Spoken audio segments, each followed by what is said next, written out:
What are you reading, Ken? What if Wolverine had killed the Hulk? Oh, so good, especially with that What If series going on Disney Plus. Fucking lame. But hey, you got something in the mail today. Oh, what's up? Check it out. Damn. Time for another box opening.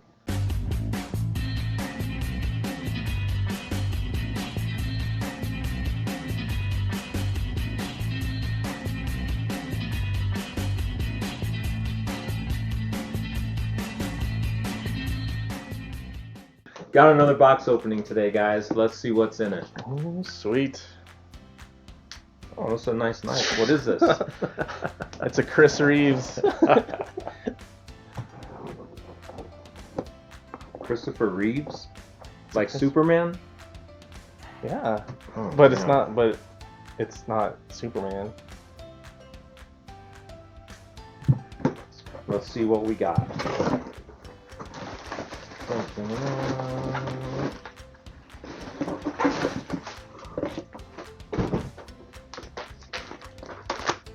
Couple of books, nice. How long did it take you to get these back? These were fast tracked on my last order. They still took 122 days. I sent these in just before they announced the deadline to send in books at the cheaper price. Oh, so you got the good rate. So then I got the good rate, but I got caught in the crush of books that were sent in. Yeah, so today we have Something is Killing the Children, #1, the Jay Lee cover. I want to throw it out for our Colorado fans. Colorado Springs Comic-Con and Denver Comic-Con, Jay Lee will actually be there. Really? I might go there this weekend. I do see the two spine ticks on here that got at the 9.6. Yeah. Other than that, it looks really sharp. You know. Yeah, it got me back into the series again after I was already off the series once. I actually bought this book to sell and then got a deal and got back into it, which is what we're going to get into in a little bit.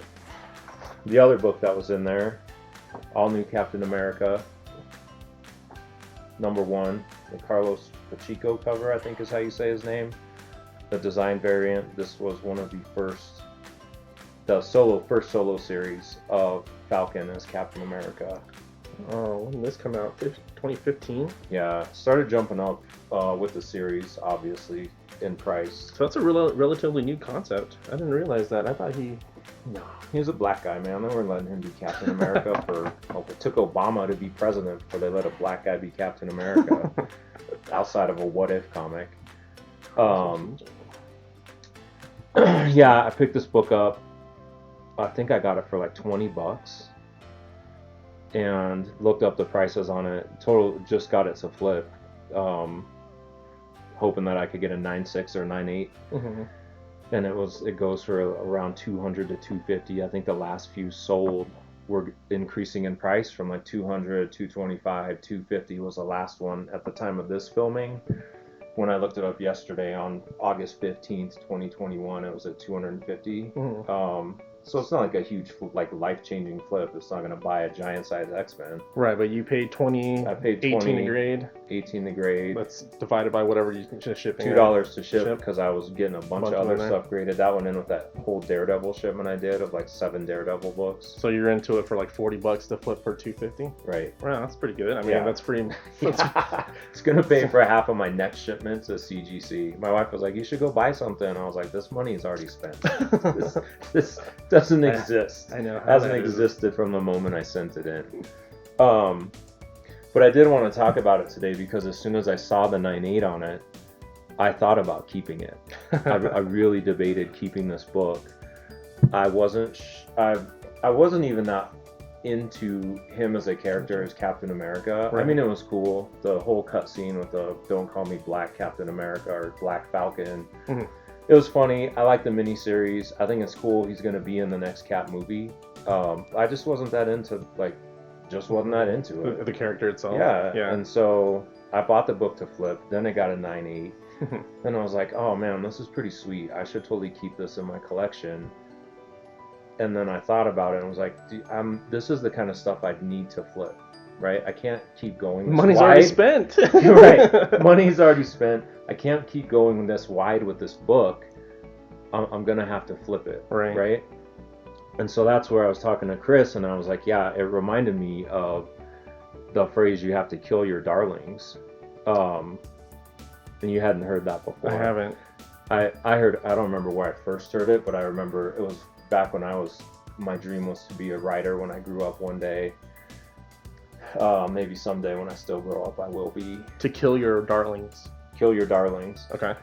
Was by a guy named William Faulkner. What's the premise? Yeah, he was a writer like in the 40s or 50s or something. I'm not going to go all into what he wrote. But what the phrase essentially means is, when you have a piece of fiction you're writing, there are times when you need to be able to give up your favorite character or a character that you put a lot of work into. Sometimes you have to kill them to advance the plot. Otherwise, your story's not going to be as good as it could be. You have to be willing to kill your favorites, to kill your darling, in order for your art to really be as good as it can be. So in this concept, it's you have to be willing to sell your books to move your personal collection forward. Yep. Okay. And if you get into this kind of game of flipping comics, I know some people abhor it and some people hate CGC. This video is not for you. Although there's ways to do that without flipping, right? I will say, quick shout out to the guys over at I Want More Comics. I bought this on their stream sale for $20. You bought this raw for $20. Raw for $20 on their stream sale. What was the average sale for raws at the time? Oh, it's probably like 30 to 40. So you already got it. You're already positive at that point. I could already have doubled it, and you could sell it now. It goes for like 50 to 70 maybe. So even as a raw book, you would have made money. Okay. Yeah, and so like you can totally do that with raw books. I know there's a whole debate in the whole community that aren't fans of CGC graded books like this one. Again, this probably isn't the content for you, unfortunately, because I'm trying to maximize the value on this book. I put 20 to 40 into it, but I want to get the most value out of it. Right. I'm going to get upwards of $200 out of the book. Net profit. Right. Versus 20 to 40 bucks. So you got to be willing to kill your darlings, right? And so yeah, I wanted to keep it. I was like, oh, it's a sweet 9.8. He's going to be in the next movie. It's going to jump again. Could go up higher when he becomes, yeah. I'm not worried about the long term with this book. Like I just had to tell myself, like it's not going to be worthwhile to do that. I need to be able to part ways with this now to cover costs of future endeavors. Yeah. Ooh, that's a rough topic, man. Yeah. That's hard for a collector to think about, right? As soon as you have something new and shiny, my first instinct is to just keep it. Yeah. Right? This was the same exact thing. I bought this book To flip. Make money. I was already out of the series. I had already sold like 1 through 3 or something before. It was at least number 1, right? Right. I had already sold it, made a profit on it. I was done with it. And then again, on the stupid stream sale, I think I got in this at 75. I was like, oh, I can send it to CGC. It'll be an easy flip with how hot this book is right now. Right. And since they just announced the show, right? Yeah. And then 75? I would have bought those all day for $75. That was great. And then they had a deal on the rest, right? Like 2 through 6, because that's where I got that 7 at for you. Oh, to finish my collection. Yeah, because I asked them. I got this one, and I was like, man, too bad you guys didn't have the rest of the series. I'd get back on it. And then they were like, oh, we do. Would you like some, sir? You got out of this series, flipped it already, got back in to flip it again, and And now are you killing this darling to sell, or are you keeping it? This is going in I'll the keep PC? this one for good. I really like his art, Jay Lee. I've liked it for a long time, and he really got kind of screwed over last summer too. So I might go buy some prints from him or something. Help out your local artist, kind of thing, or what? Yeah, he was like on vacation, and like Tom King, a different writer, like tweeted out some stuff at him, like Jay Lee's a scumbag. He did XYZ. Oh, really? He like came back from vacation, and he was like, dude, my dog died, and I didn't even do that. Like, leave me alone. Interesting. Yeah. Then the guy was like apologizing. Everyone was like, dude, you're tried to cancel culture Jay Lee, and he's just burying his dog in the woods. Don't be an a-hole, Tom King. I do like his art though. Yeah, it's sweet. It's also I saw someone trying to sell this book on eBay, and instead of the first appearance of Erica Slaughter, what they put in the comments was the first appearance of Octo on a cover. Oh, really? And someone bought it for like $400. It's like $200 more than every raw sale of this book. And I think it's just because they put first appearance of Octo on the cover. And then they removed it? Removed what? That label, because it's not there. No, it wasn't on the CGC label. Oh. It was on the eBay label. Gotcha. When I edit this, I'll throw it in there for you guys, and you can check it out. It's hilarious. Oh, man. Yeah, it's hard selling things that, especially if you're a collector and you're in this hobby or any kind of collection, right? If you're trying to have this hobby fund itself, right? It's hard. It's hard to let things go. You're good at focusing. Yeah. I'm not as good at focusing. I'm good at getting enticed by another shiny thing. Then I'm stuck on. We'll have to do a video on focusing. But I have a story that's not killing my darling. I mean, that is related to that, right? Yeah. Where I should have, but I didn't, and then it spiraled out. So when I was focusing, when I got back into comics and started focusing, this was one of the very first submissions I ever did to CGC. If you don't know what this is, Edge of Spider-Verse #2, first appearance of Spider-Woman is Gwen Stacy. It's an alternate reality Gwen Stacy. So first appearance of Spider-Gwen. Right? Spider-Gwen, yeah. Yeah.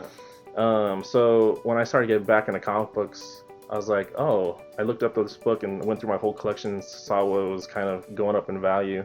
And I saw that this book was super expensive at the time. And I paid cover price, again, at, I want more comics back in the day. There. But then I ended up getting it graded in the intent to sell it to fund other hobbies that I had at the time, which was magic cards, car stuff, magic cards, car stuff. I have a bunch of hobbies, so comics was kind of the lower of my hobbies before COVID. That's when I got this graded, and I was supposed to sell it, but then I sat on it for maybe a month before I started debating to sell it. And then I kept going higher and higher. I was like, well, I guess I'll just keep it. I don't really want to sell it. The characters are really cool.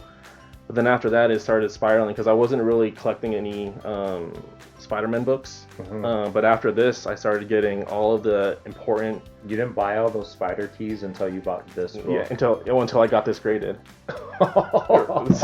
Right, so one day I'll show you guys my Spider-Man collection. But this is where it all started, right? So after this, I ended up having to get... Well, I didn't have to, right? But you did. But I did. The collectors know what that means when you say I had to get it. So after I had this, I ended up getting first appearance of Mary Jane. So back in the 60s. That was not a cheap book. Didn't you get Rhino? Yeah. Or was he just on that cover? Oh, he was on the... So the first appearance of... Mary Jane has a Rhino cover. She's not on there. That's right. I have the first appearance of Gwen Stacy back in the 60s. I had to get Silk, Spider-Woman, Marvel Spotlight 32. Yeah. But it all started with this one. If I just sold this one, I got to save myself a whole bunch of money. My Killing a Darling biggest remembering of that kind of topic is this book. And so now I'm still focused on Spider-Man and X-Men, but it could have just been X-Men. Yeah, I think that's it for this episode, guys. It was quick. It was just talking about collecting, how to make sure that you stay on point with what you're trying to do. If you're in this hobby and you're trying to help it pay for itself, which it can entirely do, you have to be willing to kill some of your darlings. You have to be willing to take a good deal on something and let it go and take what profit you can get from it to move on for those keys and items you really want. Yeah. Cool. Well, if you like this content, like hearing us talk about comic books and comic related things, hit the like subscribe. Do the thing, leave a comment. Cool. Thanks, guys. See you in the next one.